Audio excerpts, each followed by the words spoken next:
Dragon that's under your bed, he'd be a lot less scary if his name was Fred. And I heard his favorite color is red, and his baby blue bike is parked out back in your shed.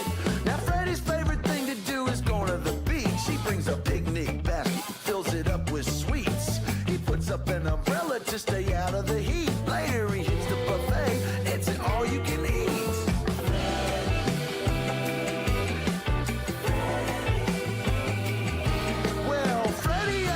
And his name is Ed. He's half Freddy size but with a bigger head. His favorite thing to do is eating bread with butter and jelly and that green cheese you spread.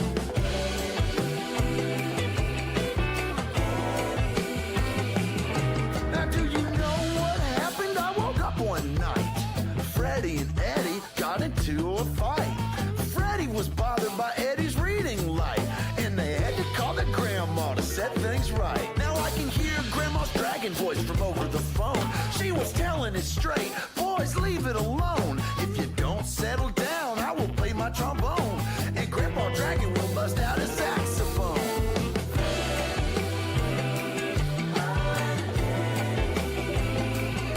And so the cousins made up, hey, we're friends, you and me. Let's ride my baby blue bike, let's go down to the sea. Yeah, said Ed, that's where you wanna be. Let's build the biggest castle in the sand that's ever been seen.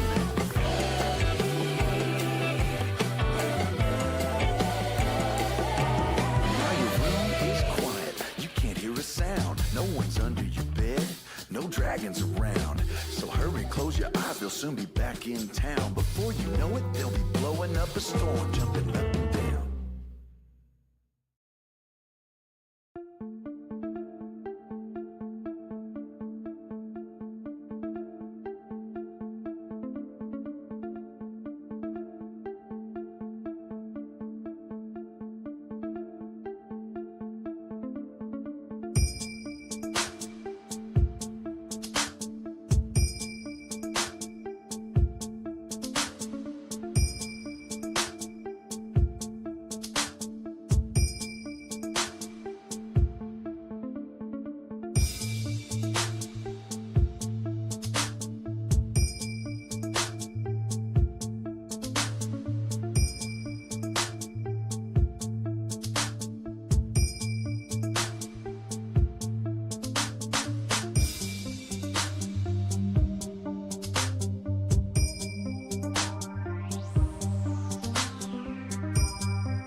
Hello, hello, hello. How's everyone doing today? Monday.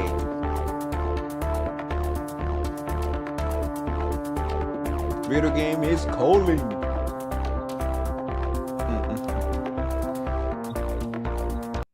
All right, all right. Let's stop the music real quick here. Let's go here.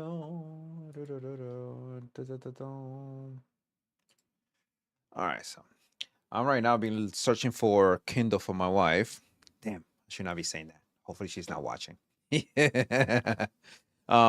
She is into reading now digitally lately. So I'm trying to be looking for a Kindle for her. Um, and I'm not sure what kind of Kindle should get her or where to find it. Because I'm looking at these things and they're small. They're really, really freaking small. So this is look kind of promising, but the prices are ridiculous. For that, I freaking buy a tablet, an iPad for her, just for reading. Even though she will use it, I guess she will get more out of it, out of the tablet than just the reading the Kindle thingy. But anyway, let's go ahead and dismiss this for now. Let's keep doing my search.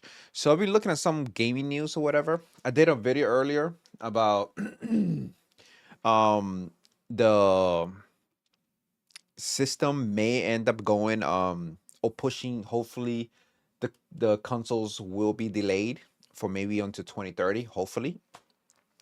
um Tom Henderson, he tweeted a podcast that he did, and also the Insider Gaming, they had a they had the report talking about the shortages of memory, increasing prices. Imagine if we get the freaking PlayStation 6 or the next Xbox, whichever, those prices is going to be redunculous. There will be redunculous because those prices will be ridiculous. So we are going to be looking at ridiculous freaking PlayStation 1,000 plus.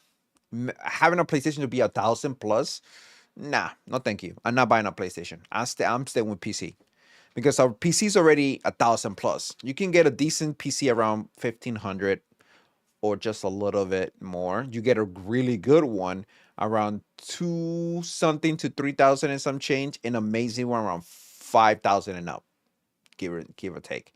My setup, I built my own setup. My trade is pretty much computer science. So my major trade is gaming. What I mean with that is I make games. I know how to make the games. I can code, game programming. I can code my computer. If I need anything that has broken, I don't need to go out and search for it. How do you fix this? I don't need to do that. I know how to do it. I see what's the issue. I look into the logs to see what's going on, what is breaking what, and then I either write a code myself or delete whatever I need to delete and refix what I need to fix to kind of tighten everything up. Things breaks. Nothing is perfect. Coding is like people. Sometimes it works fine, and there's days it just break down. Then you go in and patch it, fix it yourself. I mean, if you know how to do that.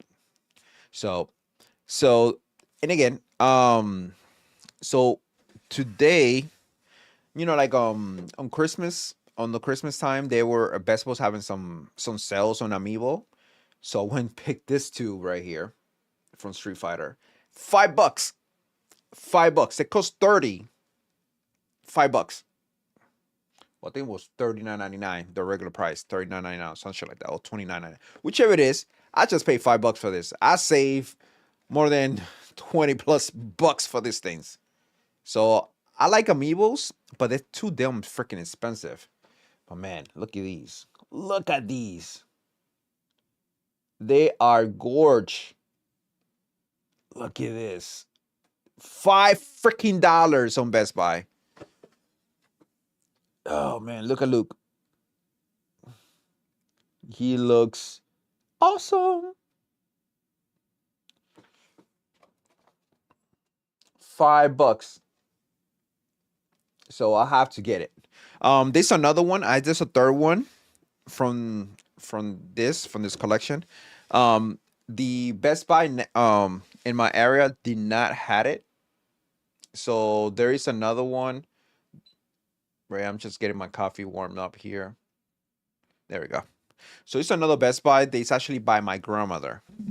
So I put it for me to pick it up by around my grandmother.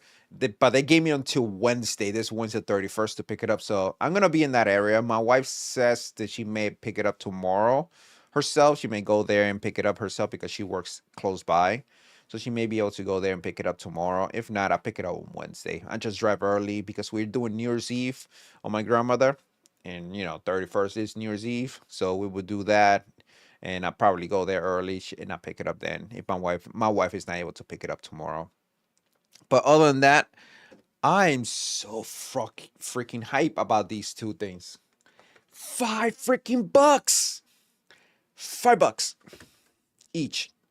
So basically, I only spend $15 for all three of them.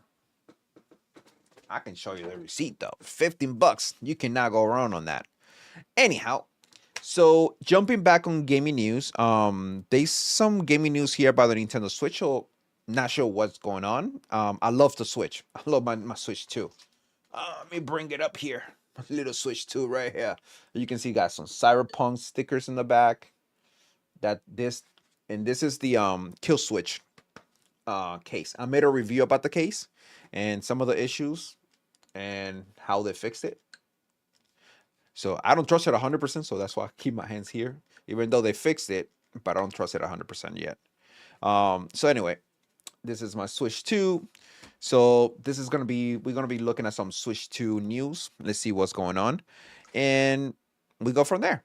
For new Nintendo Switch 2 news stories to cover today, and the primary headline one is really some great news for the console as a whole, because you might remember that as we've covered the launch and where we are at now for the Switch 2's life cycle, that one thing that has been stopping third-party companies from being able to port their games easily and effectively and timely to the Switch 2 is the fact that there was a true dev kit shortage, and something that Nintendo was kind of doing a different process this time around. That's so true. Phase launch plan when it comes to their games, if you will, and we now have the most reliable insider giving us some information that issue is more or less cleared up at this point in time, and I want to unpack what that means for game releases from here. Then we do have a surprise listing that has been spotted for Pikmin 3 Deluxe for the Nintendo Switch 2. So it looks like another free game update is coming in, not necessarily a full-on Switch 2 edition, so we will unpack that.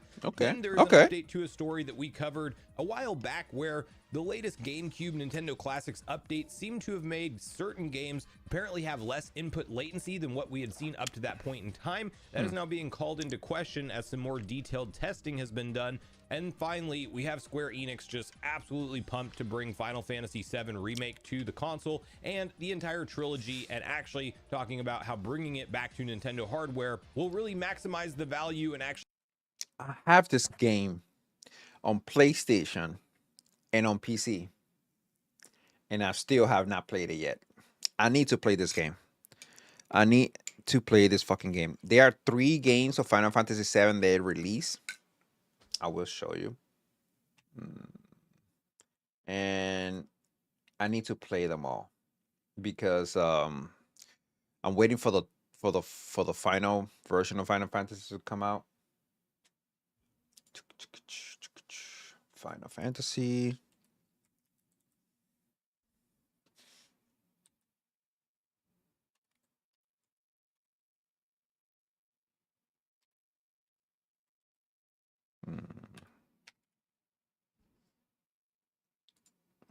There we go.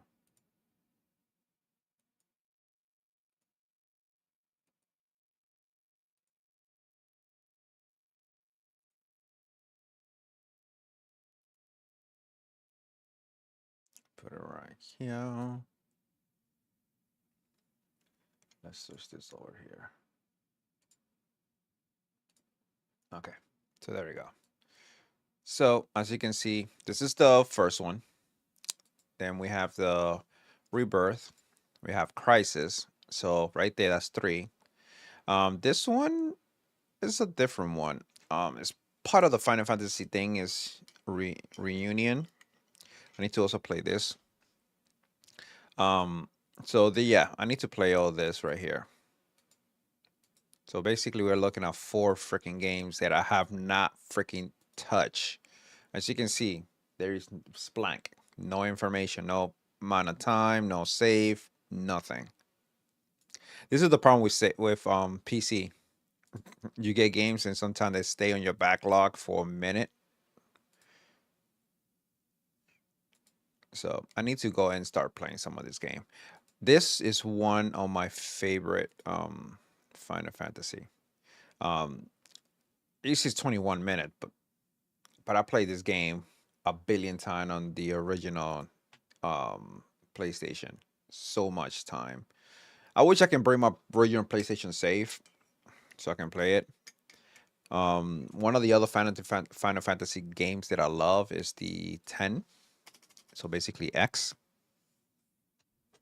Here we go. Not this one. Not this one. This one. This is one of my favorite Final Fantasy game. Fantasy X. Not X2, X. The first, 10 basically. I have 8 hours on this thing, but there is, and thank God they never got rid of the glitch. There is a glitch that you can actually get your characters all maxed out really early on in the game. So I maxed them out already early on, and you do maxed freaking damage. So you're just watching cinematic. You go from point A to point B and cinematic. You don't have to struggle so much. So the glitch is still in the game. So as you can see, one of my achievement here, right there, deal 9999 damage with 1 attack. Because if you get the glitch done, like I said, you max out your characters and you just right through it. I mean, everything's a 1 hit. And this is one thing that I always had a problem on the Blitzball game. So what I did, I kind of save again and keep repeating until I was able to beat the Blitzball. I always had a problem with Blitzball. With the PlayStation original, if you effed it up, you effed it up. There's no way to go back. With PC, I can just get my backup, go back again, go back again, go back again, reload easily. Anyway, we are derailed right now. Let's go back. Let's get back in track. Actually push the franchise potentially to new heights. So we'll break down all of this info. Before we do, make sure you like, subscribe, and turn on your Final Fantasy VII need to be in every freaking console. Be console exclusive, stupid to me. Where you have the following unless you're first party, that's a different story. Nintendo Switch 2 dev kit availability has largely been resolved. And you have here, we have known since before launch that Nintendo Wife just made it home. Dev kits out to select partners. And that their availability was very scarce. Thankfully, known leaker Nate the Hate says the situation has now largely been resolved, meaning that third-party developers who wanted development kits should now have them or be receiving them soon. Talking about the report that Call of Duty is coming to the Nintendo Switch 2, he said the dev kit delivery situation has largely been resolved. And the exact quote is, in the case of COD, it doesn't mean they got dev kits super late either, just late enough that they couldn't get the work done to launch the game sooner. The dev kit delivery situation has largely been resolved. And if you forgot, we had this story all the way back from March 25th that did end up checking out entirely from Tom Henderson and Insider Gaming, where basically the exact headline, as you can see, is exclusive. Nintendo Switch 2 will have a 3-phase launch plan for its games. And this article actually outlines exactly what we kind of saw happen, where Nintendo had some select partners. Yo, Cyberpunk on the Switch looks good. It looks fucking good. Oh, sorry, I just burped while I was talking. It looks fucking good. Cyberpunk. Oh my god. That they were working with to get dev kits and get their games ready to go for the initial launch of the hardware. They were hand-picked partners that they wanted to work with at the launch window. Then we heard that around after the console launch, there would be an additional wave of dev kits just starting to get sent out. And really, it wouldn't be until after holiday season that we are actually now wrapping up, of course, before we saw dev kits kind of more readily available. I need to go back and because play this game. As opposed to how Nintendo did skin's things so good. with their dev kit selection I beat it process in like the past, 5 where times if you were already. in the developer program, you could request a kit and get it fairly seamlessly. This time, there appeared to be no real selection process that was crystal clear to anybody. And you might remember we read through a lot of I don't care what anybody said about this game. It's trash. Bull. It is kind of trashy though, but I have fun. I have fun with this trash. This game, what you call it, on campaign is so fucking short, but this game was a good trash. I love this trash. I love it. I love it. Me love it. I like. of reports of game devs talking to each other at big conferences and kind of expressing frustration that they feel like they have a game that's worthy of a AAA port to the Nintendo Switch 2, and it obviously needs the power of that console to even be a functional project for them. And there were reports that Nintendo was making people kind of present their case on why they needed the Switch 2 hardware and couldn't do it for Switch 1, and devs were basically just waiting on the sidelines to bring their games to this new piece of hardware that's the fastest selling video game console in history at this point in time. Really, Nintendo? People need to make their case to bring their game to you? Like, yo, if I want to make a fucking game and I need a dev kit, give me the motherfucking dev kit. Just charge me. It is what it is. I get it.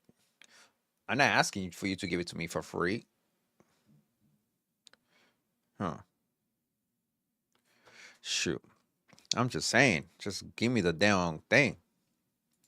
Time still, and they're kind of missing some of the launch hype around having their game available. And of course, that has also led to things like us watching multiple showcases, whether it be Summer Games Fest or most recently even the Game Awards, where you see Tomb these Raider. games that are Can't wait for to play generation that. games that are coming to consoles like The Legacy Xbox game? Series S. And we know that roughly with NVIDIA DLSS and the various different tools and tricks that you can use of the Switch 2's power, you can get Oh my close God, to I love punching that in move. same realm. Might have to make a sacrifice here or there, but when in docked, largely speaking, a lot of stuff that runs and looks decent on the Series S can be brought over to Switch 2, and we've just seen missing logos. You know, it does not have a Switch 2 logo initially, and then we're starting to play catch up with certain companies like Capcom and Pragmata, where that game's actually going to be ready to go at launch for a Switch 2 version as well.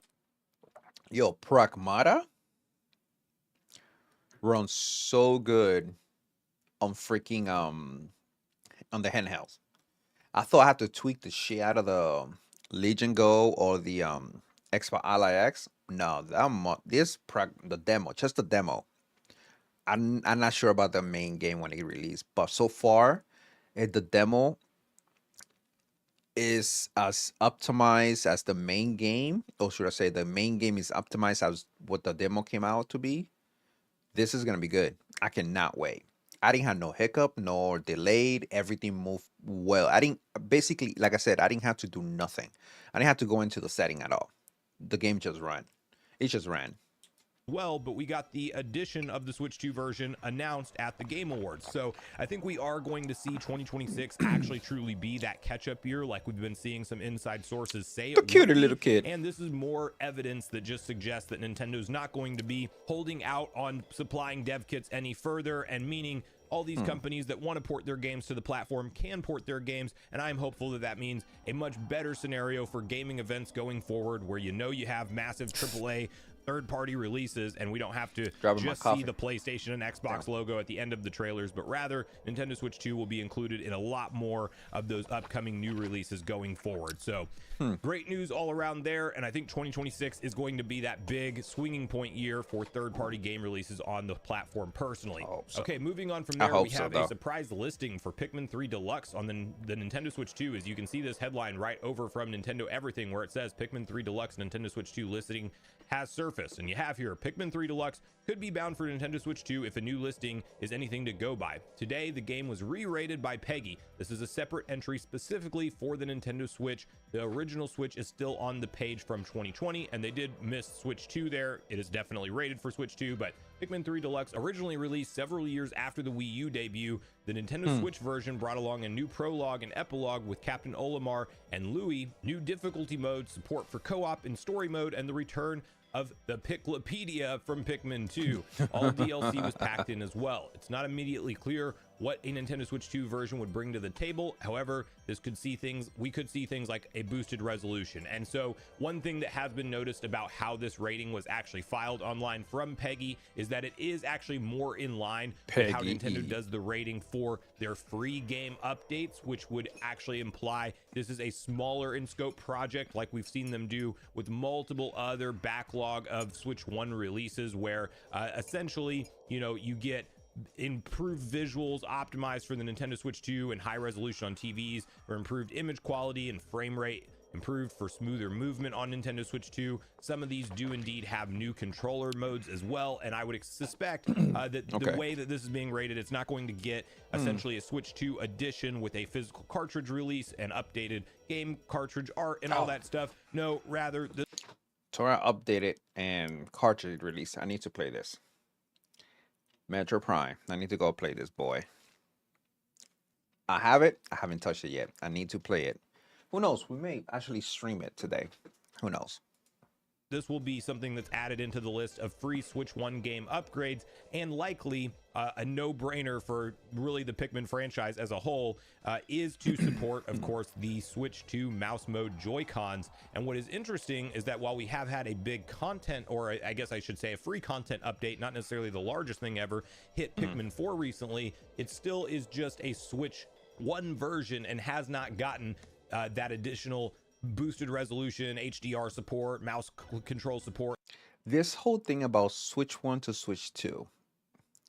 I'm sorry. If it's not a major thing, and let's say just updated resolution, updated graphic details, or whatever, I'm sorry. You should not be charging for these. It's the same fucking console.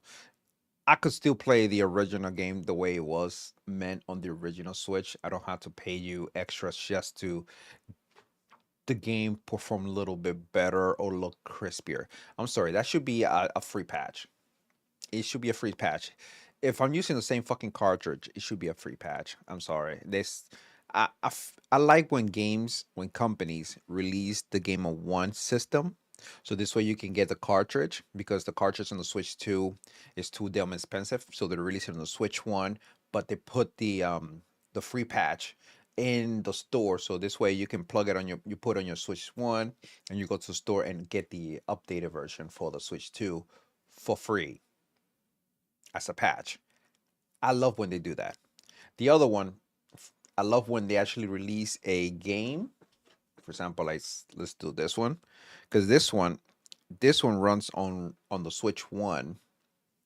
So they release the version of the game and the Switch 2 cartridge that runs on Switch 1 and also runs on Switch 2. So if you have a version of the game that runs on both, just release one cartridge. Just release one cartridge. And this way you just charge one price and it runs on both devices. Because some company, they just end up releasing two versions of the same game, a Switch and Switch 2 version.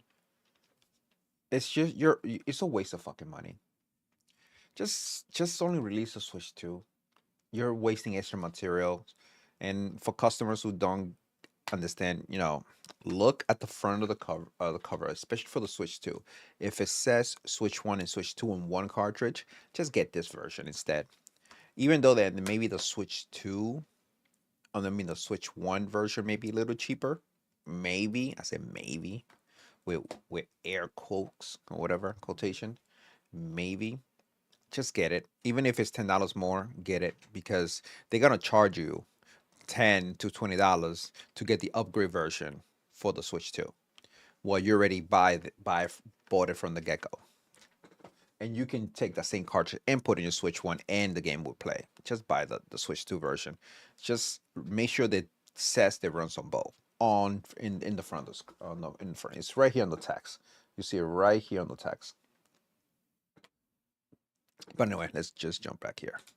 And that kind of stuff. And we actually had an ongoing leak, if you believe a source like Nash Weedle, who has gotten a lot right in the Switch 2 generation so far. Not a perfect track record by any stretch of the imagination, but they have reported that there would be a free Switch 2 version of Pikmin 4. Now we are seeing Pikmin 3 Deluxe mysteriously rated. So is this something that is just right around the corner from announcement, or are we starting to see the beginning points of the leaks appear for this first of the year getting really hot. Nintendo Direct presentation that I do believe will be taking place Let me in bring the February? temperature of that And that thing is down. something where part of that event could feature both of these announcements where, hey, your Pikmin 3 Deluxe just got upgraded for free to a Switch 2 edition, and you also have Pikmin 4 dropping at the same time with the Switch 2 edition. Something like that very well could be in the cards, and who knows, maybe it coincides with some kind of new Pikmin spin-off game that they're going to promote or announce at something like a February Nintendo Direct.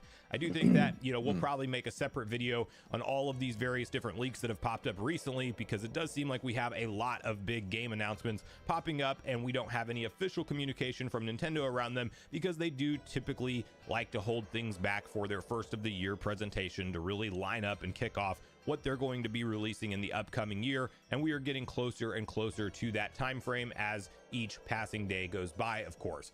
Okay, moving on from there, we do have an update to the GameCube. Ooh, this is one of my favorite freaking Zelda game, Wind Waker. I don't want to play. Wait. A sneeze is coming. Sneeze is coming. I'm gonna mute myself if it comes through.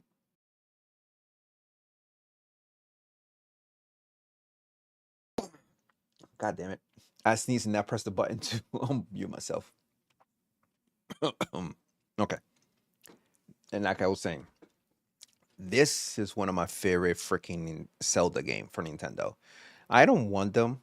I want them to do like a Zelda Collector Edition on Nintendo Switch version and put this game in that Zelda collection, like I don't know, like a 20, 30, or 40 anniversary version of Zelda, like they do with Mario. You know how they do with Mario? They kind of like, they just did right now. They do Galaxy 1 and Galaxy 2 into one bundle. Do the same thing. Do the same thing. I don't want to play the emulation version on your GameCube thing. Nintendo Classics input lag situation, because you might remember up to this point in time there's been some reports, and you can definitely do the testing to showcase it, that the frame response time is actually noticeably slower than the original hardware when it comes to you registering an input from the GameCube controller to when the game actually responds to that input. And while some people are more sensitive to noticing this kind of thing than others, I could tell firsthand that playing through Wind Waker just briefly to kind of boot it up and check it out, that things felt just maybe a tiny bit less responsive or less real-time response than what I remembered from playing on original hardware in the past. But there was then an update with Wario World being added into the GameCube Classics collection. What I need to do, I have the, talking about classic games, I have the Dreamcast, the original Dreamcast. That was my first console that I bought myself from working, my own hard-earned money. So, so I have the Dreamcast literally right here. And what I'm gonna buy the cable that I can connect as to HDMI, so I can put it on my capture card. And this way I'm gonna play some old school Dreamcast. I have freaking Resident Evil Code Veronica. Put that on.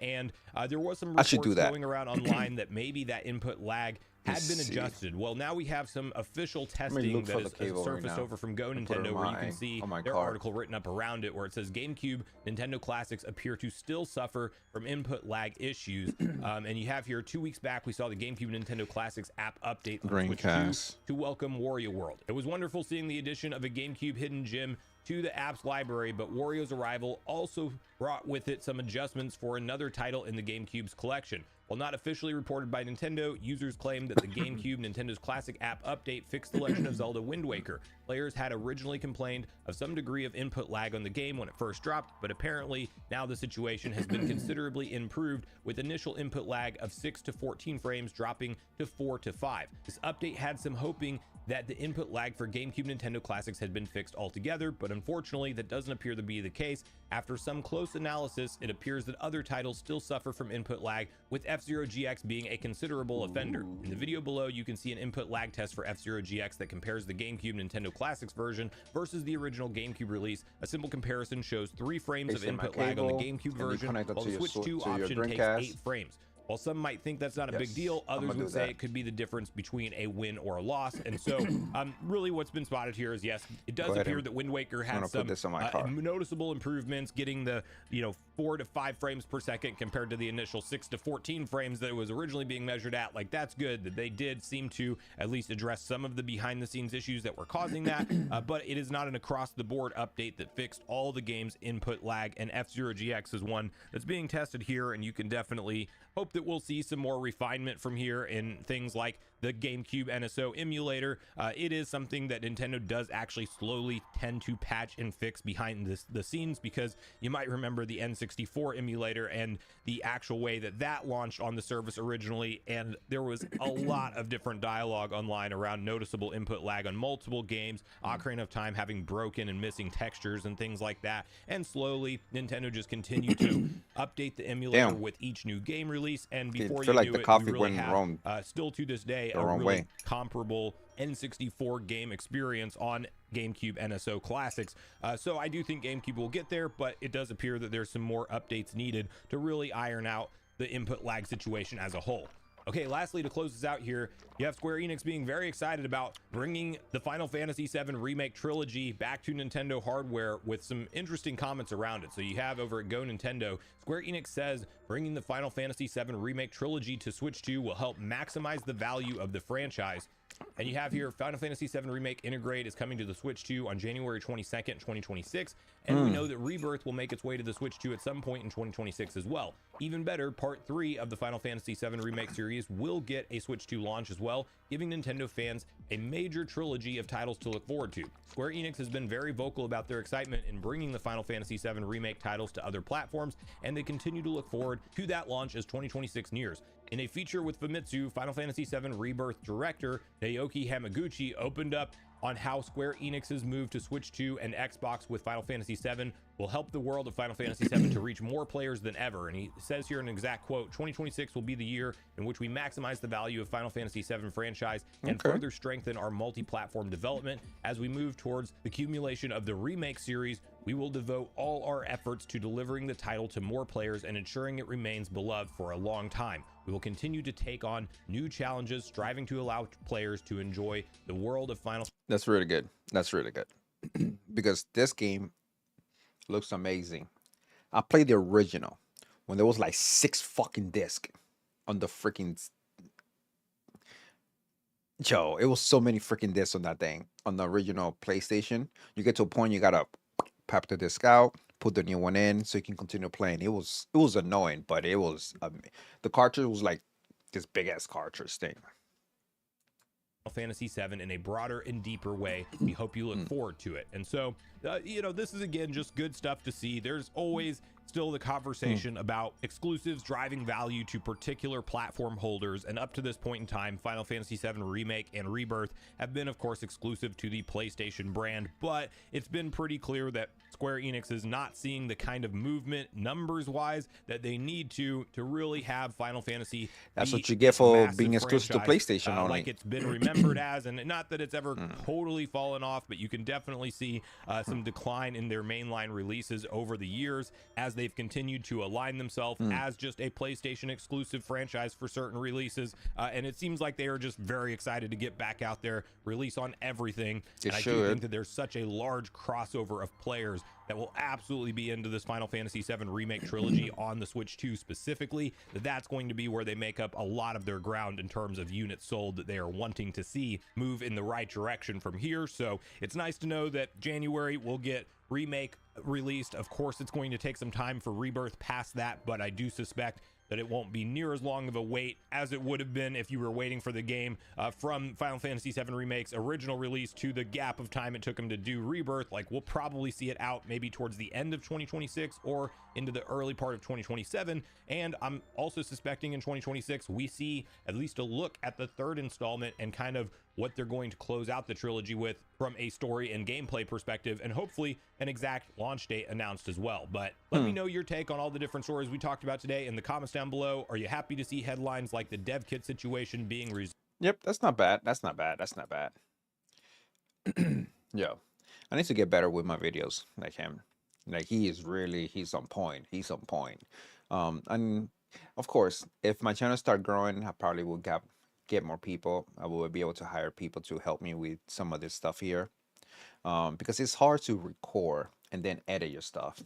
So, but anyway, that's not here, there, now, right now. So let's go ahead and leave here, and let's see what we are here. Works really well, so I'll certainly be looking into this for all those Super Nintendo cartridges I have up on the shelf. Also, it looks like a big upcoming game could also be getting a Switch 2 version. Now, this was noticed by many people online and originated here. You can see this is over on the Reddit Gaming Leaks and Rumors page, and they mention High on Life 2 being spotted at multiple retailers online in Europe for the Switch 2. And it doesn't seem too surprising to me to hear about this because High on Life 1 did get a Switch 2 version. I mean, it was like an upgrade from the Switch 1 version, but it did leverage the newer hardware we have with the Switch 2. And we have High on Life was pretty good.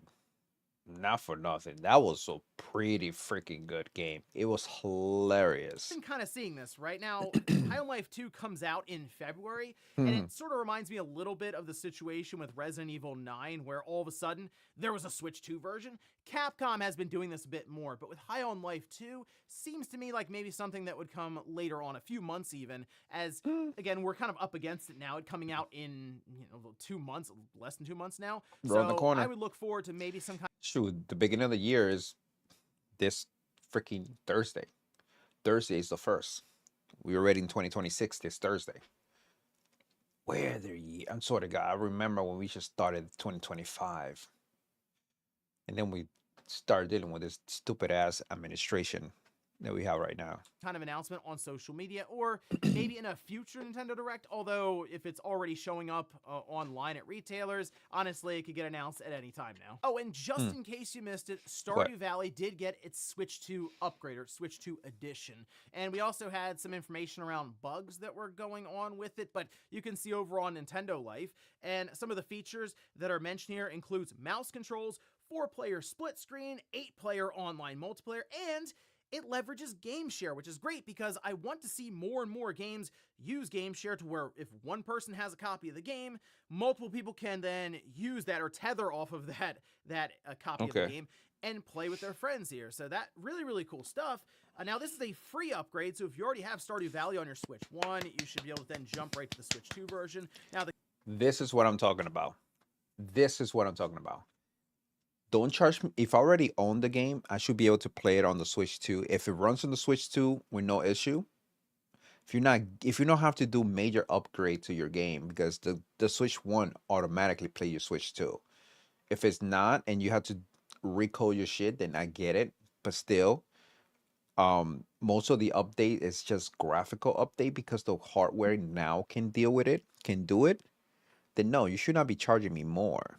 Because on your end, you only have to hit like a little switch here, there, just to increase the performance or increase the texture of your game.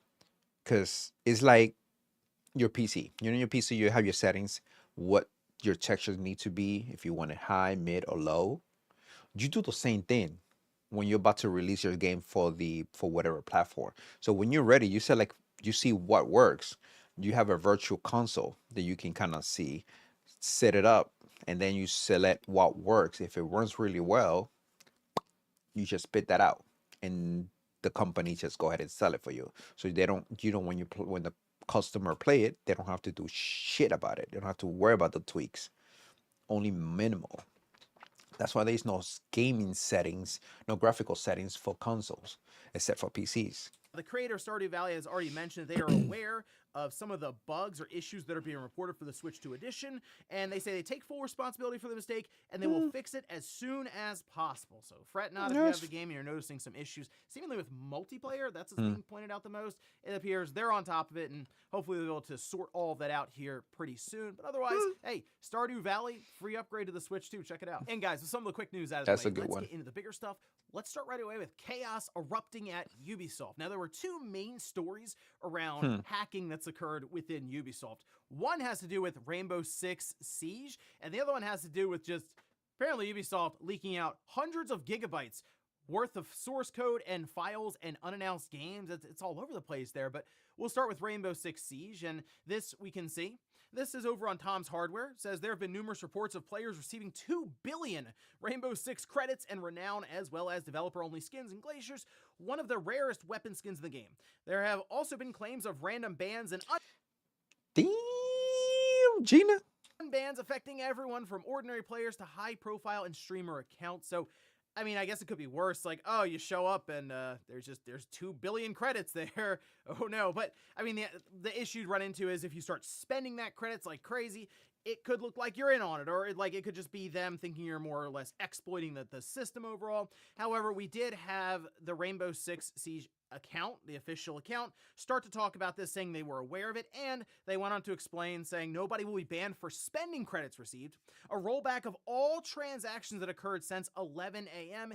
is underway. The ban ticker was turned off in a past update. Any messages seen were not triggered by us, and an official R6 Shield Guard ban wave did occur, but is not related to this incident. At the time of this recording, Rainbow Six Siege, it still appears to be down with just unplanned outages over on their server status across the board, I from bet. PC to PlayStation to Xbox. They did say that they are starting to soft launch some I guess servers here and there throughout the night. So maybe by the morning, it'll hopefully be more stable and just up so people can play the game. It's very odd that it got to this position where Ubisoft had to just take the entire game down, and people were just getting a ton of credits and getting banned and unbanned. It was all over the place. So it seems like with the rollback, I'll be honest. If people are getting a whole bunch, that ridiculous amount of credit, just let them have it. If they spend it and they use some of those credits to buy stuff, just let them have it. It is what it is. You're gonna get your money regardless, one way or the other. And Merry Christmas. That's what I would have done. Like, don't worry, I'm not banning people out. I'm just gonna say Merry Christmas. Have a good time with those. you'll just kind of go back to almost a previous save state, if you will. Even if you spend all those credits, your account will just look like how it was, I guess, a couple of days ago. The other thing, though, that's very pressing right now, and people I would have are left it alone. kind of unsure as to which way to go with. They're so fucking greedy. They're just gonna re-roll your fucking save back at least a couple of days. That's me personally. If that would have happened, we fucked up because someone hacked into our system. They fucked up our system up. Anyone who got that amount of credit, just keep it. Don't worry about it. From that point on, everyone who didn't buy any, who doesn't have those credit, you're asked out. Too bad, too sad. You would have been one of the lucky ones, but whatever amount of lucky people, even if it was 1 million people lucky, whatever, it is what it is. With this one, because it's not too clear. I would have left it alone. How truthful Merry this Christmas. part is, but like you can see, this is over on social media on Twitter X from Zephyrs, who says Ubisoft may be in serious trouble. All upcoming Ubisoft games could be leaked very soon if recent reports are true. Hackers have allegedly exfiltrated the source code for all Ubisoft products from the 1990s to the present day, including games, Uplay, and more. Now, that can become a bit concerning, because when you talk about Uplay or customer accounts, yeah, there's privacy and obviously customer information and data that could be passed around on the dark web. That's problematic.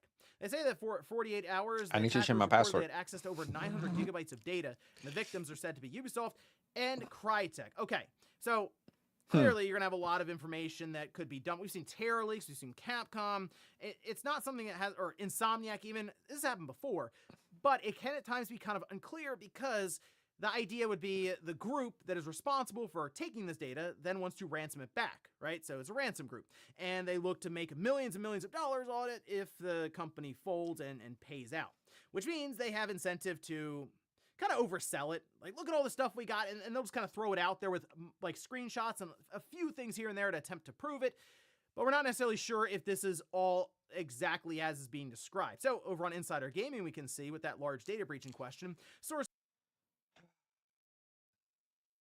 Yeah, I'll be honest. The government need to get into something like this. So I know the government, they do have this. They have special hackers specifically to look at, to track down. But the moment any company get hacked, they need to go in and look for, depending what they're hacking for.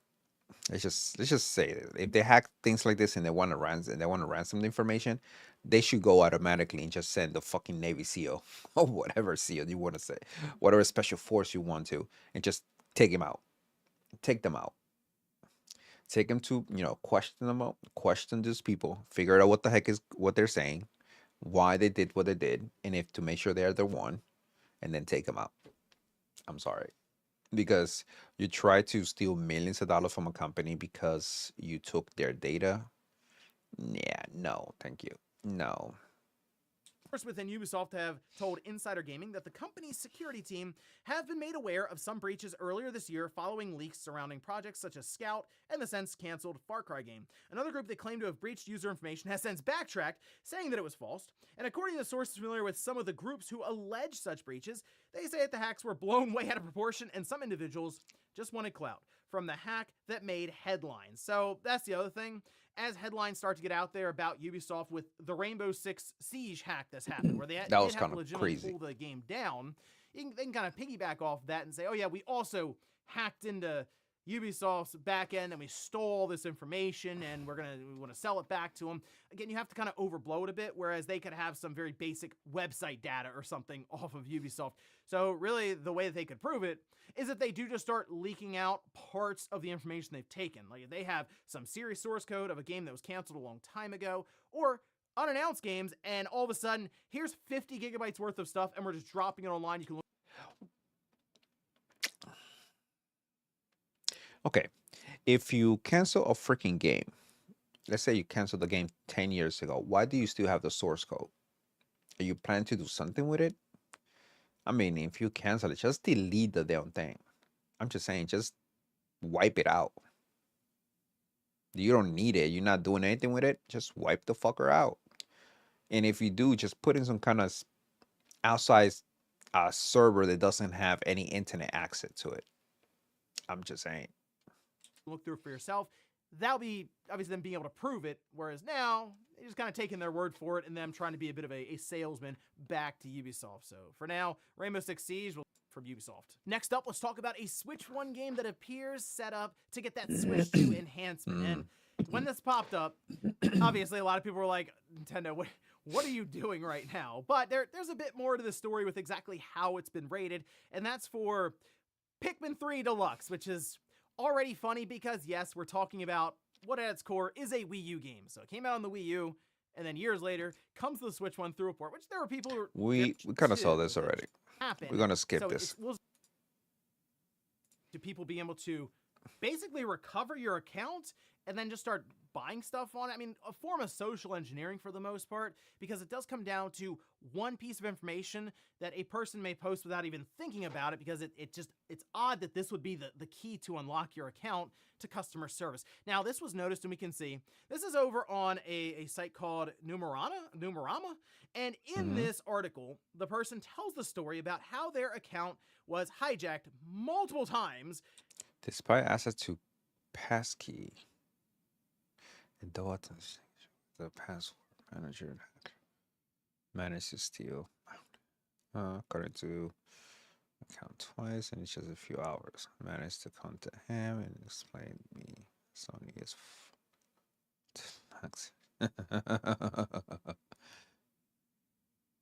by just a random person, and eventually they decided, okay, my account keeps getting taken over randomly. I don't know what's happening here. They must have my password or something. Well, it turns out they decide, after like the third time of this happening, bypassing two-factor authentication, everything, by the way, they just decide to message their account when it was taken over. And funny enough, the person who did take the account started eventually talking to them about it and explained what happened. And it comes down to this person on social media posting a transaction ID from a purchase they made on the PlayStation Store. And that's all it took. So when you call into customer service on PlayStation and you want to recover your account, apparently they ask for your PlayStation user ID. Makes sense, they know who they're talking to. And then a previous or recent transaction ID. And that's it. Like, there's no... So if you call into other things, they may ask for... And I know it can be more sensitive data, like, oh, you call into your bank. Yeah, they ask you a ton of questions because they got to make sure it's you. But a lot of these accounts have your bank card tied to it, as this person started to notice just multiple charges happening after the account was taken over. but they'd ask for your birthday, your address, your phone number, full name, something, right? Not the case with Sony, and this is very weird, as the person said that they were unable to kind of explain to Sony, hey, this is a problem, guys. You should maybe figure this one out. So I don't know if Sony's now going to look into this more and be a bit more stringent with security. Yeah. It's surprising that this is all it takes.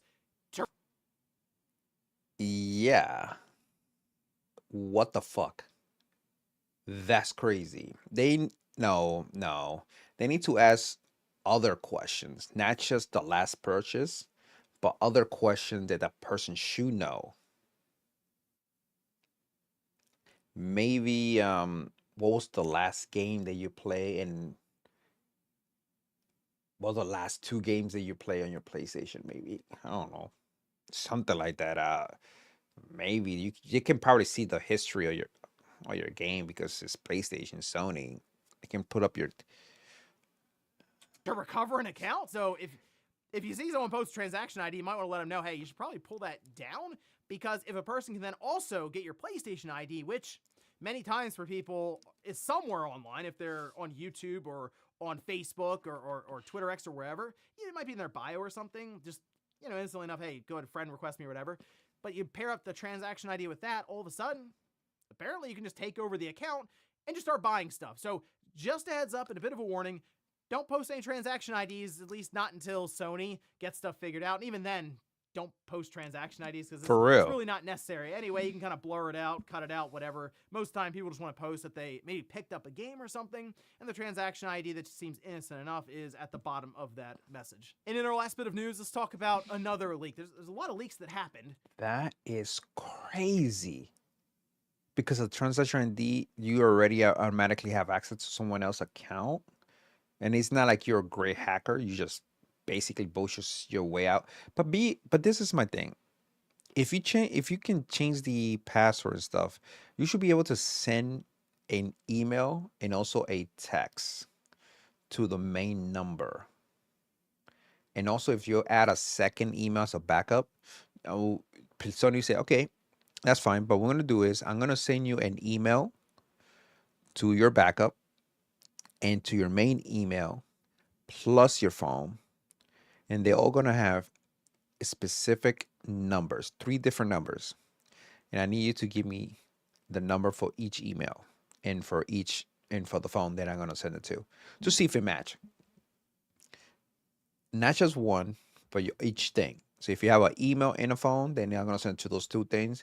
If you have an email, a second email, and then the phone, then I send it to those 3 things. I don't know, something else, and each one will be different.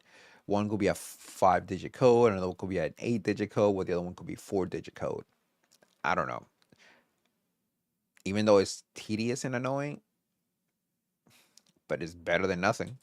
Over the holiday break, over the weekend. But this one in particular is very interesting because it's been an ongoing thing for a while. So long, in fact, and it's so important to gaming history for people, it's really just embedded in their memory, that it's been recreated completely in the Halo Master Chief Collection on PC. This has to do with that Halo 2 demo that happened at E3. What's more than 20 years ago now.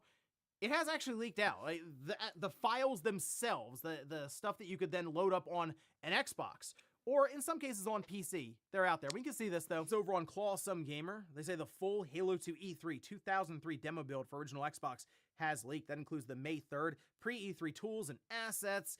Then the May 11th playable prototype. Reveals scrapped Earth City demo, test maps, levels, raw audio, early lean mechanics. That's kind of cool. The Combat Evolved placeholders, all kinds of stuff here.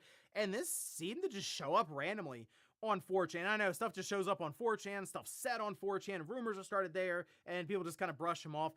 But then people started actually looking at this, and they're like, oh, no, this is actually a thing.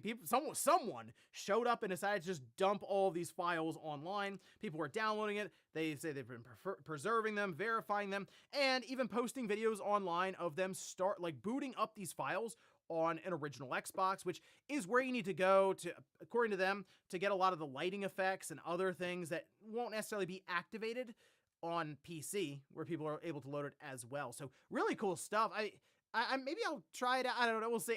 I'm still unsure as to how Microsoft is going to respond to this exactly because we don't know the backstory about how those files ended up online. They can be with malicious intent, they can be stolen, so who knows how they're going to deal with maybe videos that go up showing this stuff off. It could all of a sudden be hit with a bunch of blocked and copyright takedowns and stuff. So I'm going to let this settle and see how things go. And then maybe here in the future, we can take a look at this Halo 2 demo from E3 more than 20 years ago. Finally being able to relive it, even outside of the, what would be the real. Let's skip And this. before we go to the comment of the day, we'll take a All right, so we are done here. So what am I gonna play today? I could continue Expedition 33 where we left off. We're right at the end of it, basically. Where when everyone got gamache. We can go ahead and do that.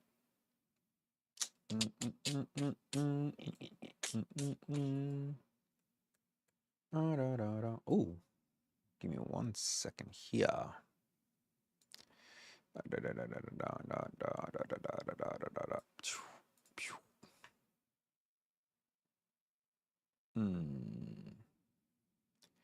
So we have some free game that I need to claim.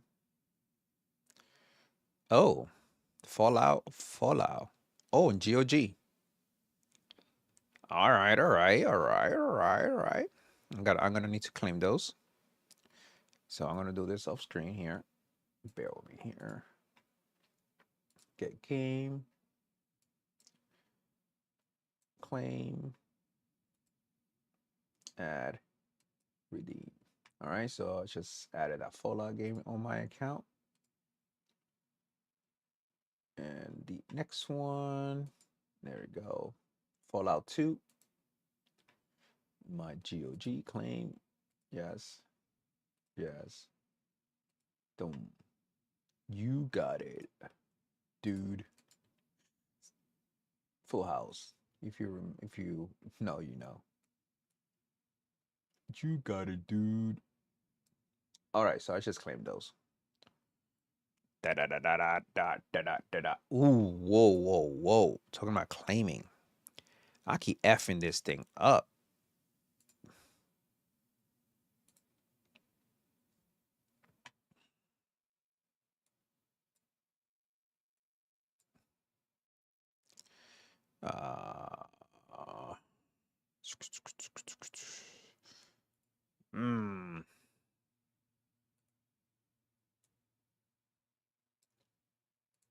Damn. I've been busy doing things that I keep forgetting to come to Epic and look, because for the I think until the end of the year, they're releasing a new game every day. So let me go back here. Make sure this one has claim. Okay, in library. Not sure what the frick this game is. Look alright. Okay. Oh shit, that's kind of. Oh. Wait. Must admit, I'm surprised you made it this far. It's quite exciting. I love puzzle game, but this look interesting as hell.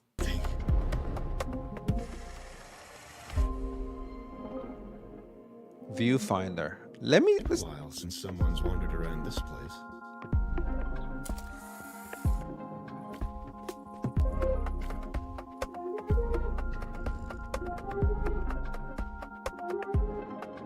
I must admit, I'm surprised you made it this far.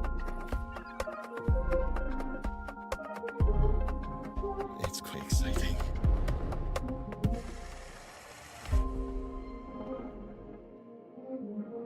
Yo, I'm sorry. I'm playing this thing. I know it's free, but this. Yeah, I got Suicide Squad. I know. Suicide Squad. I'm sorry.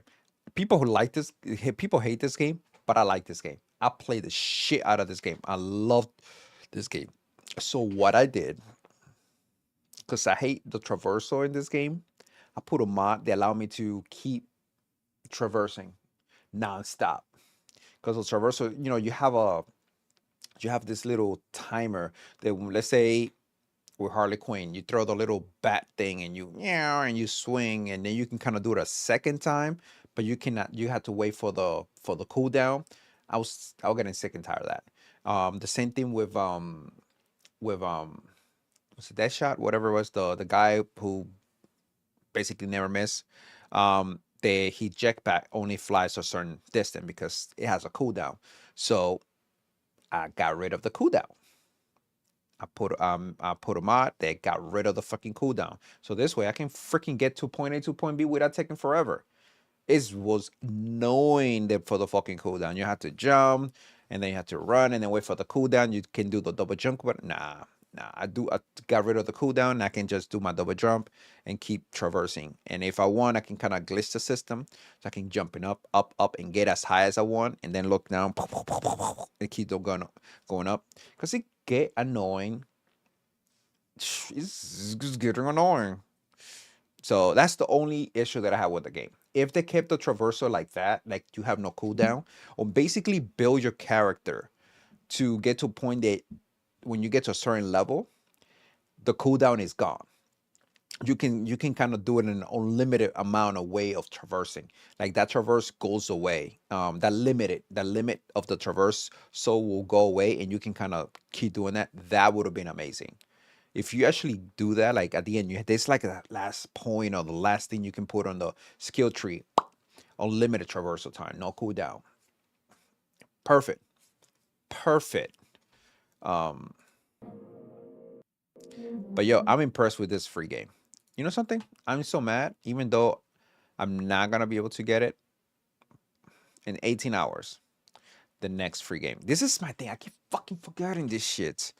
Every fucking day there is a free game. I want to know what was the free game that I missed. Let me see.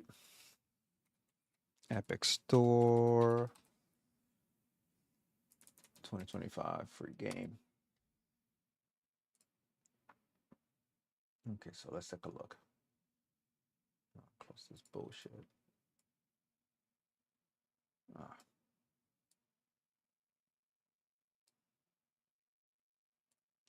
There we go. So Viewfinder, that's the one we picked up today. Huh.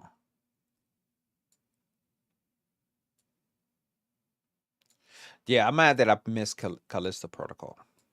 Do I have Callisto Protocol? I do, but on Steam. Let me check my library.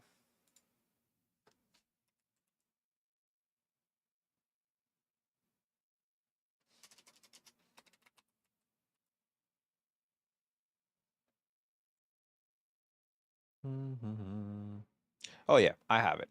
Never mind.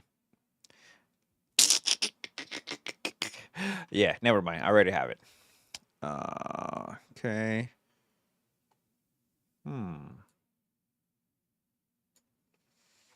What's this one?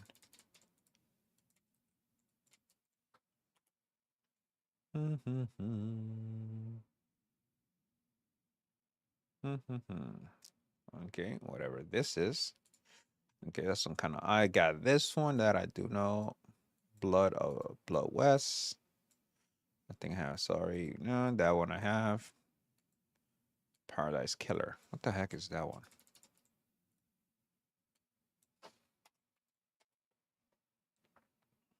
What the frick is this?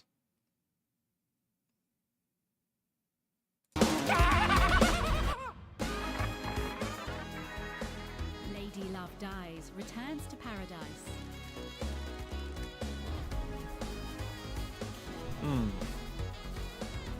This is a restricted area. Step back. With 4K 60, ray tracing, and next-gen console features.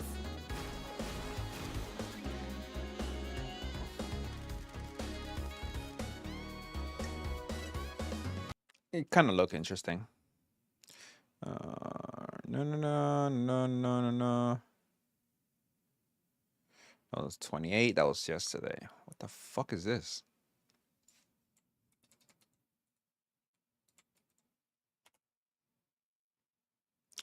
This thing, they probably give it's this one. They probably gave you here. The $15. Yep, thank God I missed that one. And then today we are getting this one. This one is a good one. This look good. If you're into puzzle game, this look like a fucking awesome time.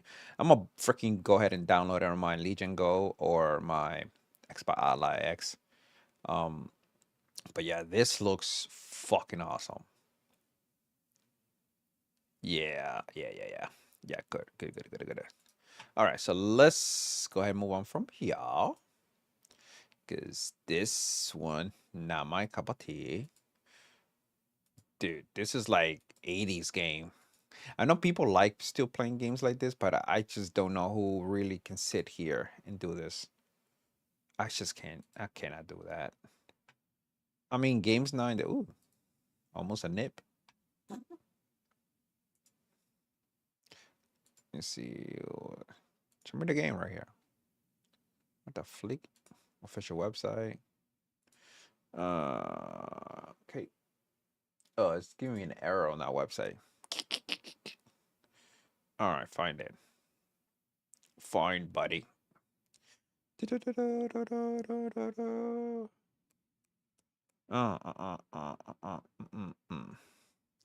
is my library anyway. This is my Epic library here. I don't know why some of these things sometimes duplicate. What is this? Legacy mode? Whatever. Anyway, so as you can see, let's start from the beginning. This is what I have. Bloodstain was on that list. It's right there. And this is also on that list. This is the new ones. This is the one they released right here. The Harry Hogwarts Legacy. That's the one they released on the Games Award for Epic. So I picked it up as soon as I become and this crashed the fucking system. This thing crashed the system. Everybody was coming to get this thing on Epic Store. It crashed freaking Epic Store here. So anyway, let's see here.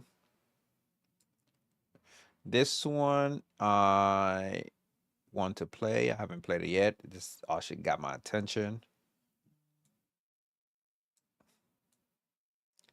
So it's this one. I want to play this one yet. I love this. This game, I love it. I love the puzzle game. This is so fucking good.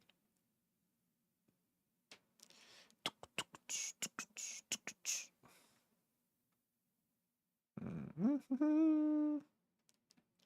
you can see, this is my library here of the games that I have on Epic. There's a lot.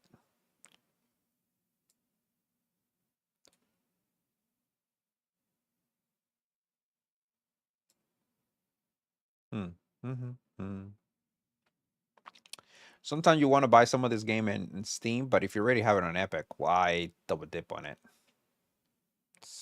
I'm just saying, why double dip? Like this one, I went and double dip on this one when it went to Epic because I could not have them. I was not able to get them to play on my Steam Deck. When I was using my Steam Deck and I was playing a lot on the Steam Deck, and they went to Steam, they were basically optimizing this game to play on the Steam Deck. So when this came out as a package, I went and bought it. It said this one for some reason was not part of the package. They did not include this one on the package. So you had all these. It said this one for some reason. But when they actually updated to work on Steam, for some reason this is what I did, because they released it on Steam, and I was thinking, okay, if they released it on Steam, I already have it. I'm gonna wait at least a couple of days or whatever to be out, and then download the one from Epic to see if it plays, right? So this way I don't have to buy them. Sure enough, it did not want to play. It did not want to, this versions did not, or the Epic version did not want to play whatsoever. Even though they were on Steam, they didn't want, even though they released on Steam, they did not want to play. So what I did, I had to buy the Steam version, and then the fucker was able to run. I'm like, I'm like, whatever. Here, it didn't cost me anything. It cost me like $5 to get this collection. It was a major discount at one point, but in Steam I paid like $20. So it was not that bad to double dip anyway. Because when they went to Steam, they went on sale instantly just to get people to pick it up. And that's it. This is my entire collection. You see like the Lego thing. You can see I got like 3 Lego games right here.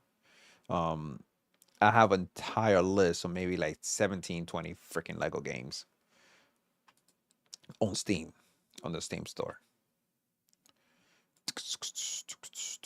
Okay, let's close this. And let's go ahead and minimize this. And let me open Steam. All right, what should we play? I'm not gonna play this today. Probably we go back to Expedition 33. That's what we do. Oh, talking about Final Fantasy. This one, I know a lot of people also hate this version of Final Fantasy, but this was a good Final Fantasy game.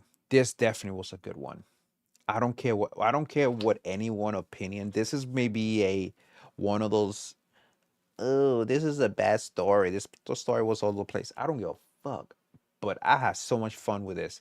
They even had a Power Ranger custom. So you could be like the Red Ranger, Blue Ranger, whatever, and you had all 4 guys dressed like Power Rangers and shit. And it was freaking cool. I played the shit out of this game on the Xbox.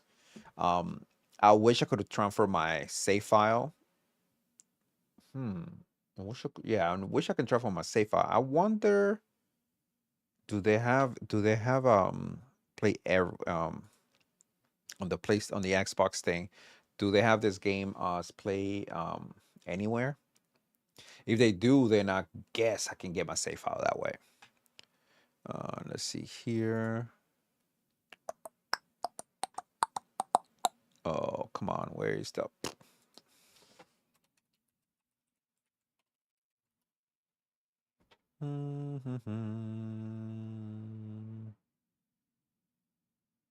Ah.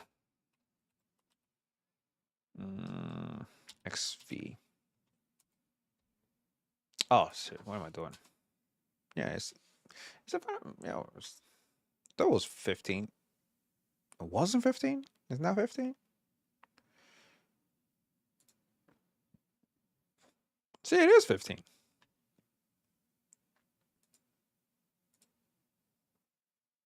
Oh, there we go. No, it's not. Because if it was, it would have says here.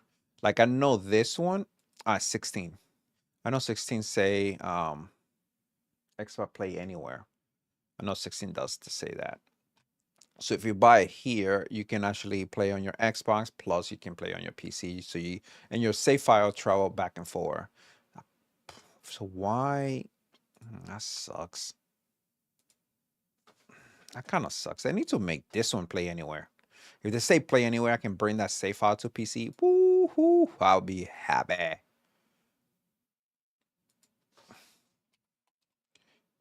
This is just Final Fantasy in general.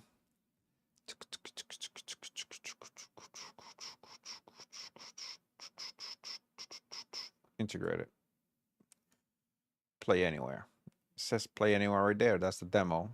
So basically whatever you do here, I think the demo also save your file. So whatever you gain on the save file, it transfer over to the main game.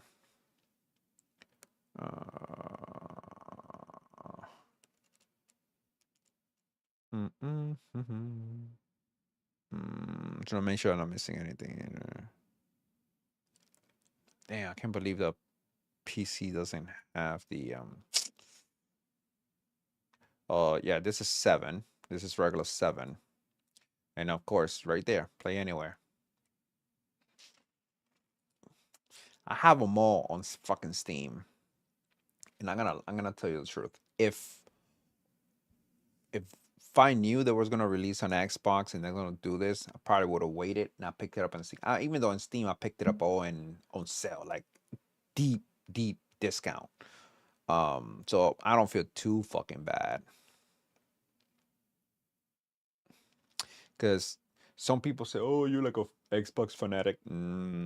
Yes and no. I'm gonna say that it's a fucking yes and no, and the reason why I'm saying yes and no because I don't get hurt butt hurt if Xbox doesn't do well, but I like Xbox. At the end of the day, I do like Xbox. PlayStation is great, but Xbox for me is way better. Is way better, especially now having a combination between the console and the PC. And this is a great thing for Xbox. The Play Anywhere thing that you can buy on PC, play on PC, and if you have the console, then you can go and continue play the game on the console. But the best part is you only pay once. You have $40, the 39.99. If you buy it once, you don't have to buy on on both things. You buy it here, and you're done. You only pay once and you can play on both, and you can play here, you can play it over there. And plus you don't need the freaking subscription. You don't need Xbox Game Pass. You don't need a Game Pass subscription to play on both, and you just buy once, and as long as you log into your account you can download it. So it's the freaking Mortal Kombat game. So you can play the Mortal Kombat game on your console. See, like I can play it on the cloud with subscription. I got the ultimate. I got an ultimate anyway. But I'm not paying for Ultimate. Ultimate is free. I got Ultimate for free. So I haven't paid for Ultimate for maybe 5 years. I think we're going to 5 years. I think 5 years I haven't paid for Ultimate. I've been having Ultimate all this time. And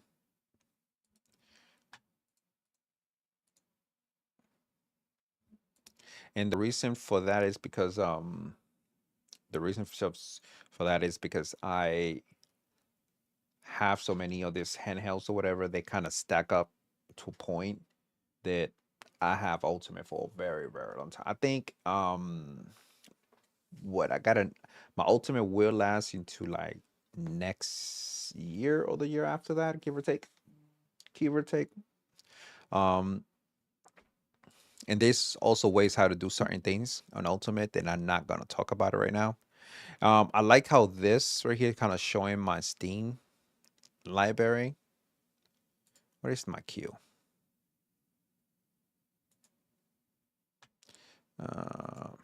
I'm gonna do the Xbox full experience on my PC also, so I can have that. And let's see here, what is it that? Nope, is when tab. I love this. This is so cool. But with the full experience is it will be a lot different than this. Mm. You can do control alt and shift, right? What's a tab? And you get this one. There we go. This is the different so it's control alt and tab, and you get this app switcher. And then if you do Windows and tab, then you get this app switcher here. So you got two type of app switchers in Windows, and they're kind of cool. But if you do Control G, then you get this. This is a little browser they kind of give you for you to work in, and then you kind of see the games that you want to play, or you have the last 3 games you already played it, plus the platforms that you have that you can jump into. So, oh yeah, probably not seeing that. Let me go ahead and close this.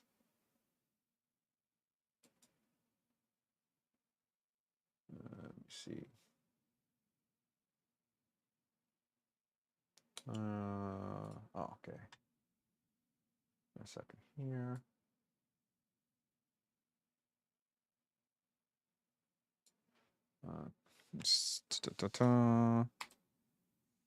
Oop, wrong window. Oh, it doesn't show there. That's crazy. It's not showing. It's not showing. Man, that's kind of crazy that it's not showing. Let me see something.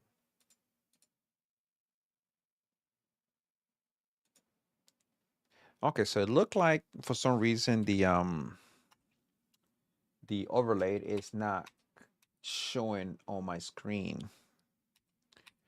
And what I do just to be here, I have you to just view my desktop. So let me see. So wherever my mouse is,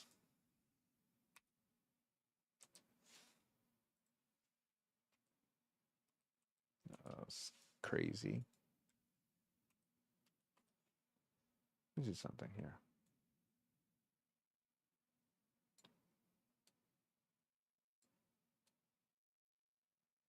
That is bunkers. Pop up over there on that Windows. It'll come up on this one.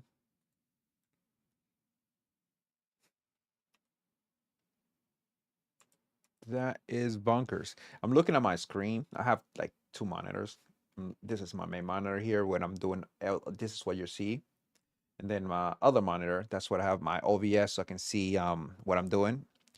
And I started looking at my OBS. I cannot, right now I'm moving a window on my main monitor from the overlay, for Microsoft overlay. And for some reason that Microsoft overlay does not show. And it's not showing. I'm looking at my thing and you're not able to see that. That's kind of crazy. You see my mouse moving, but you're not seeing me moving the thing. That's kind of crazy. I'm over here explaining all this stuff and y'all cannot see it. That's kind of gay. Anyhow, let's go. But at least I can see this thing. That's crazy. All right, so let's go ahead and move on from life, from this. And let's go ahead and open. Let's go ahead and open a game. I love this game. I need to go back. There's actually a glitch in this game that I did on the console. You can also, what you do on Final Fantasy X, when I mentioned earlier, there's a glitch that you can do right on the controller.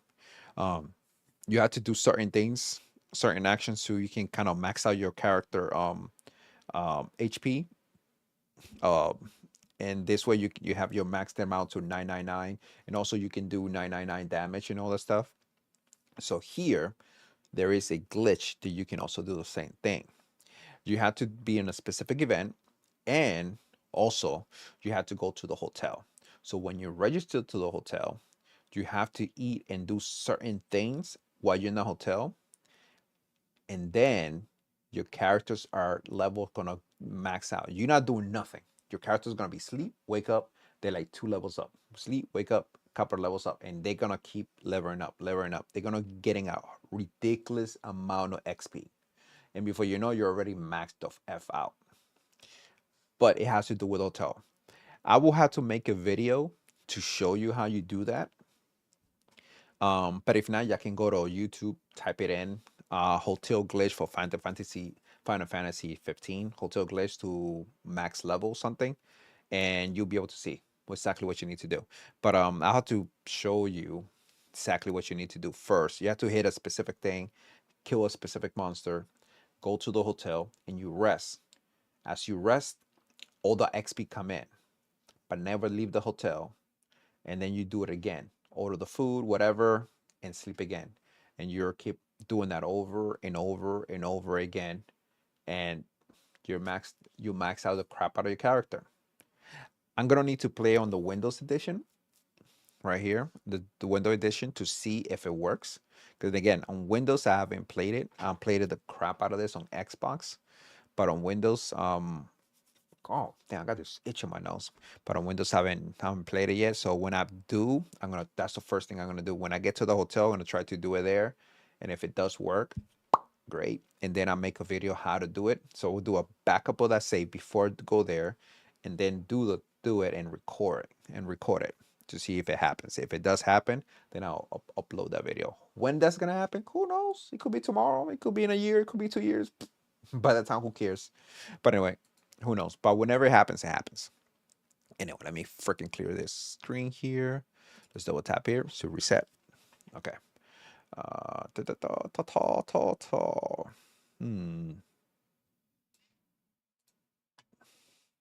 So we played Expedition 33, and we left it with Mael, went back home as Alicia.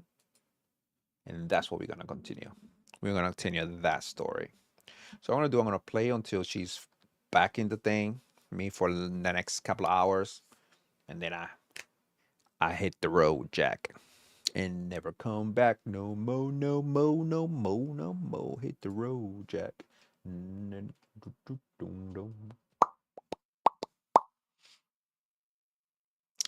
All right, let's take a look here.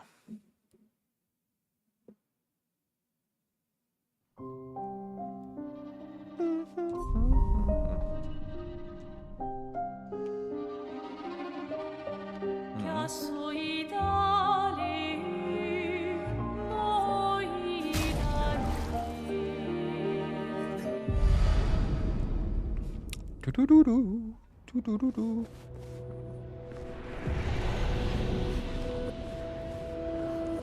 Man, this game has so many secrets.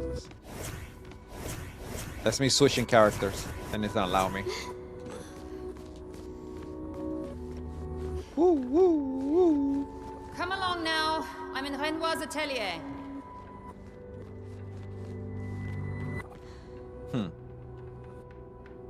Papa can repair the fire damage.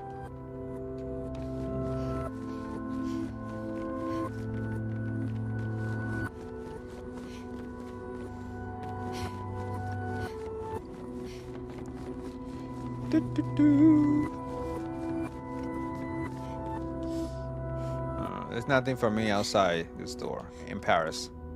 I must speak to Clea. She's in Papa.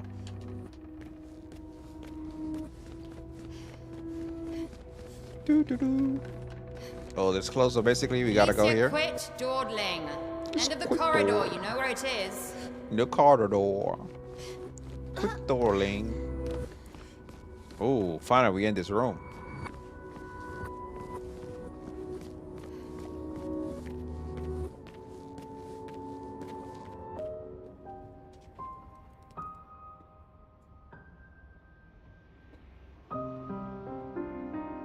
Music is so fucking sexy in this game. I cannot get tired of listening to this freaking soundtrack, man.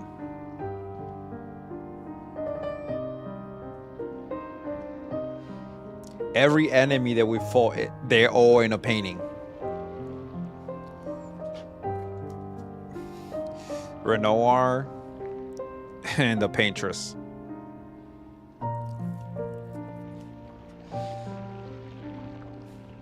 Where's Claire? Ooh, look at that.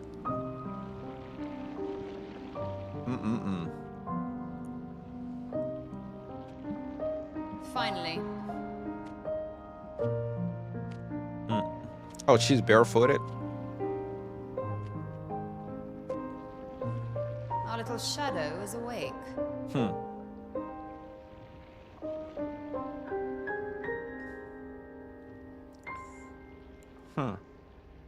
Did she came out of the painting and that's why it went away? Our parents are quite the stubborn pair. They're still fighting each other inside the canvas. He has her imprisoned at the top of the monolith, and she has him trapped beneath. It's a stalemate. Don't worry, they have been inside the canvas for long. Do you see Verso? You're as bad as Aline. He's not Verso. He's a painted copy built from our mother's memories. You do well to remember that. Oh. Don't roll your eyes at me, sister dear. I know you're not a child, but you're not grown either. They need to fix this. Come on. Come on, Sandstorm. They need to fix this. Because the thing is that when you model the head, you model the head around here, this area. Because you can use the same body type and put any head you want. So this is not blending well right here. So I need to fix that to make it blend better. And too many in our family have lost all caution and sense of late.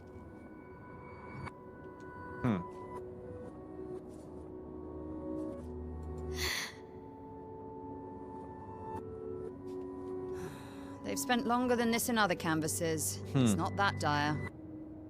Oh. Oh.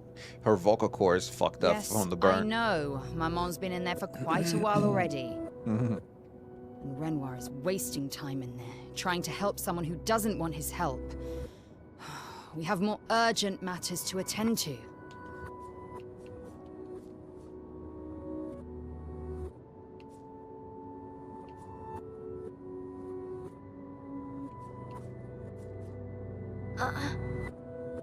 Help her do what?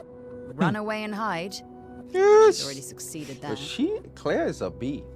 She got that Honestly, attitude. if Aline wants to numb herself in the canvas, then let her. Grief is no excuse. We're all grieving. She's a grown woman, and she was the head of the Painters' Council. She failed her responsibilities. I don't have time to coddle her. Daughter Before is a Verso bee. died, she would have said the same. I already have. Aline is more skilled than Renoir, but I've tipped the scales in his favor. I have my pets in place. She who controls chroma controls the canvas. I can't take her chroma, but I can keep it from returning to her. Yes, it's enough. It's just a matter of time. As she weakens, Renoir is able to erase her oldest creations. The story is amazing. I don't care what anyone says. This story is amazing. With the exception of her obscene fake family. She's made them immortal, but luckily, they're also quite useless. I need you to take care of yourself while I'm gone. Okay. Don't be naive. The world doesn't stop simply because our family is in mourning. The conflict is spreading, and there are things I must do if we painters are to survive. Painters? Okay, we are painters. You will do nothing. You're too weak to do anything useful. You'd be a What a liability. fucking bitch.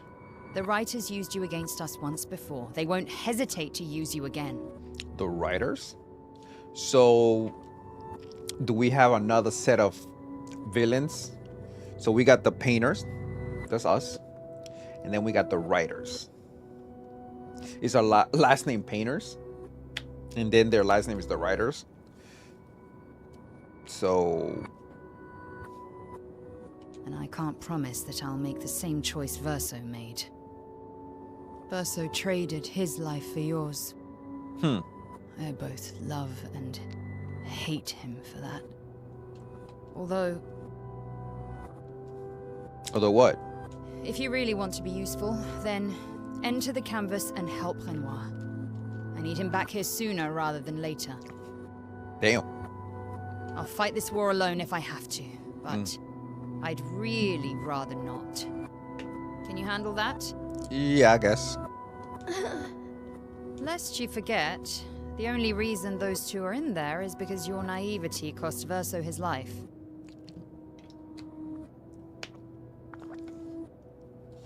So Verso died because of Alicia? Good. Go to the canvas when you're ready. And repaint your throat when you're in there, before you completely forget how to have a conversation. Repaint you. What a bitch. Lest you forget, the only reason those... Good. And repaint your...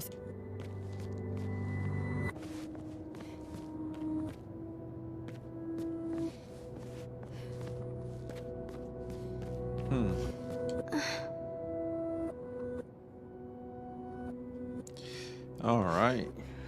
Where he painted Esquire in Monaco. And where Mama and Papa now fight. Claire, right? It's my fault. I should help fix this. And I do want to fix this. I do. If I can. Verso would have. And it would be nice to talk and breathe again without pain. Without my face being... Not that. Not there's the reason to do this. No. It's the right thing to do. After everything I have caused. Enter the canvas. Yes. Well, you give me the option. Just enter it. Unless there's something outside that I needed to Bring pick up. Maman out of the canvas, she'll try to return. We must hide the canvas. Well reasoned. And such a clever hiding spot you've chosen.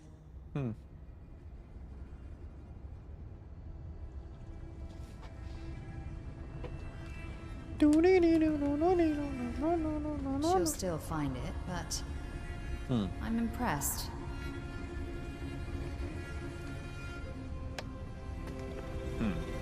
This only truly ends if you destroy the canvas.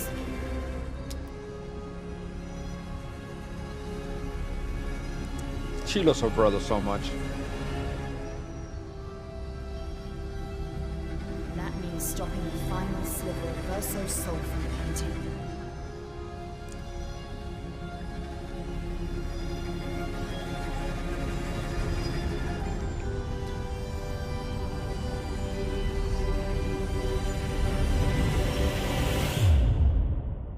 No. But she's in.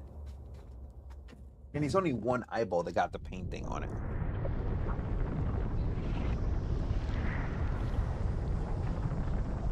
Dude, she's like falling into this. See? Wasn't so hard. Wait. That's Aline's chroma. Stay calm. Don't let it take control of you. Okay. Gotcha. Calm, Alicia, or it'll paint over you. What an auspicious start.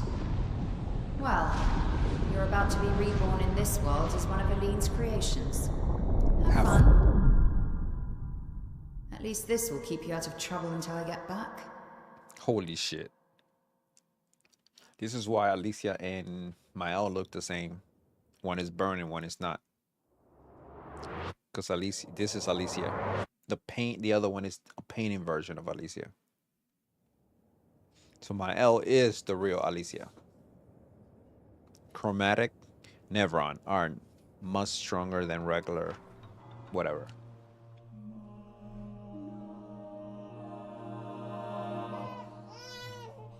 What is this baby? Oh, that's Mael.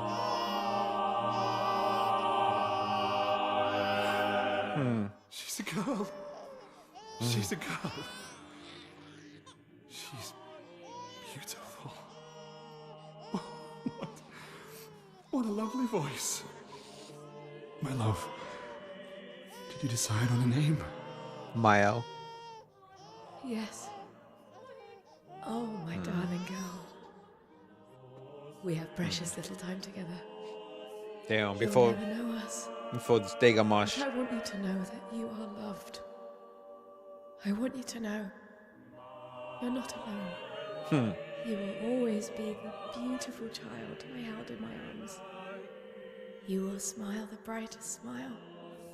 You will cry iridescent tears. You will know love. And you will know pain. You will know loss all too well. Because we live in an unforgiving world. But you are strong. And you will survive. You will struggle. I'm getting teary right now. learn. You'll find people to call your own. This little And you'll monologue. shine as their guiding light. For you will change the world. And the people around you. You'll forever be our princess. Alicia, Mael.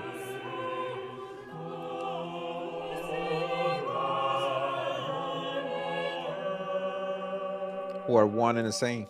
I have decided on her name. Princess, Mael. And her name will be...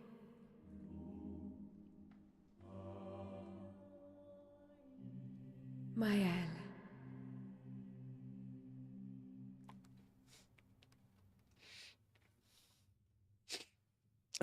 Man. Get my shit together, man. At 3.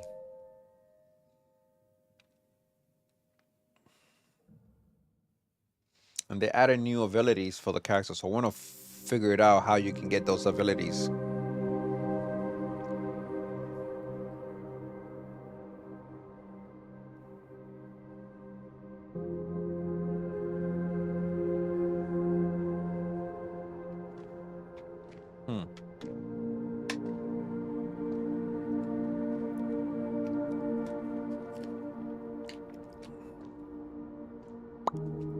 Shit. Gustav? Oh no.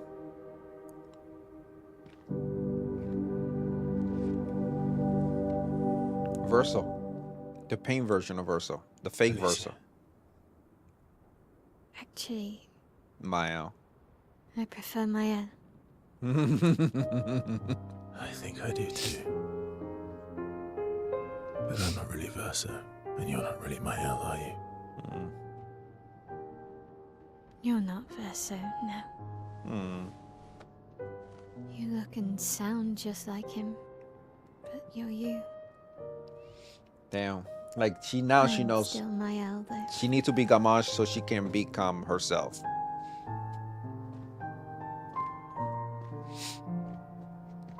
You should have helped me remember. Thank you. Yeah, I wanted to, but I'm sorry. I'm sorry too. If I'd listened to Mama, if I hadn't trusted the writers, Verso would still be alive and you Wouldn't exist. wouldn't be caught in the middle.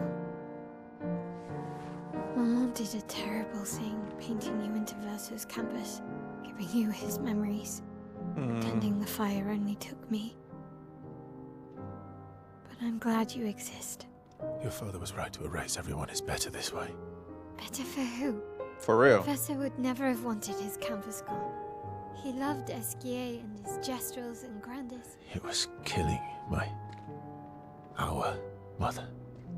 Staying here so long in a make-believe world with her make-believe family. It's not make-believe. It's not. You're not to me. You're not to me.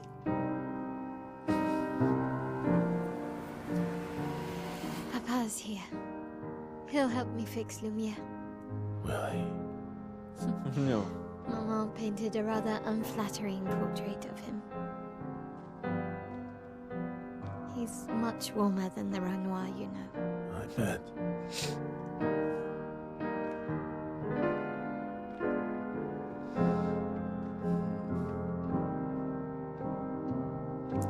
The Renoir that we fought and beat, he's the fake one. He's another painting.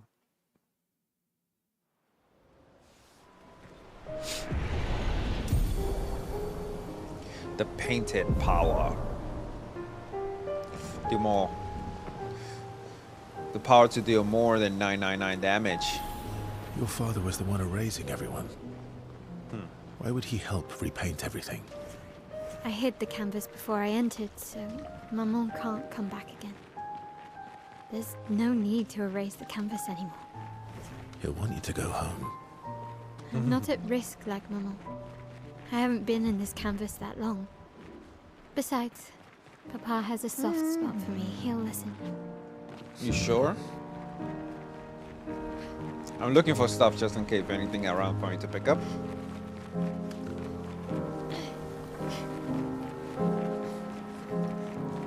That's Papa, the curator. Curator.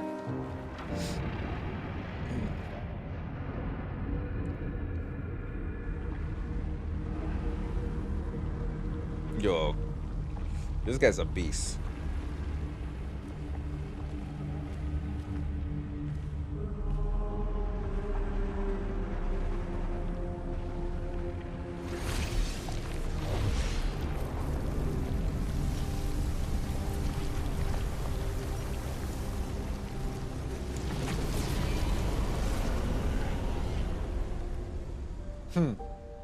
That was cool. That little golden vest. The golden vest looked pretty cool. You're safe.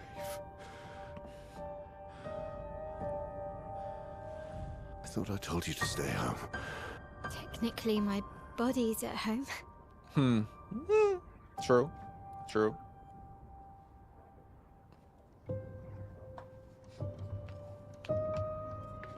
Some of Eileen's finest work. I regret that it caused you so much pain. What Eileen did was unfair to you most of all. Please, accept the Descendre family's apologies. Descendre. I know it seems absurd to offer oblivion as recompense, but perhaps that's the outcome we both desire. What? I'm proud of you. Getting your mother out of the canvas was not easy. Once we erase the canvas, we won't have to worry anymore. She's home now. Why? You know your mother. Verso painted this canvas. It contains a piece of his soul. She'll never willingly part with it. No. For the sake of the living, we must part with the dead. True. No, Papa. True. See, I hid the She canvas. will always find it. Yeah. This is our only opportunity. While she's too sick from her prolonged descent into the canvas to return. No. Papa. Papa, please. This is Verso's only canvas. You can't destroy the last piece of him that we have. This is my home now. You can't just decide. Your home? After all that with your mother, you want to stay? You know how little remains of my life outside. Alicia, you'll die. You've already been here longer than you should. But... No. Look at me. I said no. I am not letting my daughter risk her life. Alicia. No, Mum. I'm not going to lose myself if I stay. I know full well you will, and I am not doing this again. No! The power. What the fuck? The game broke?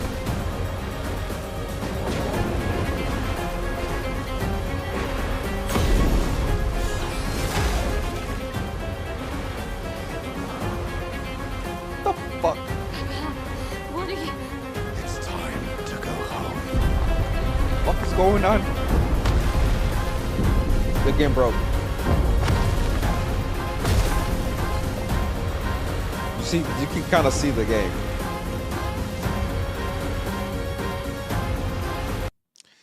All right, so let me close this because it broke on us. Right when we're getting so emotional. It's getting so emotional. So emotional. All right, let's try it again. Reload the game. I don't mind going through that whole emotion thing. Man, I hate when the game broke on us. Right when I was getting... Hitting right there on the heart.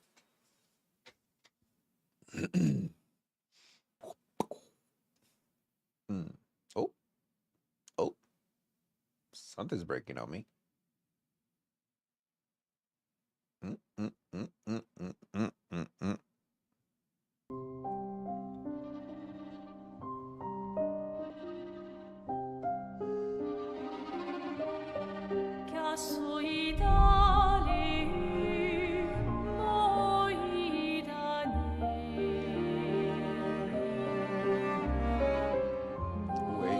Wait. What's going on? Something taking resources from me right now. Give me 1 second here. Yeah, notice this is open. Huh, this is so fucking annoying. Don't save.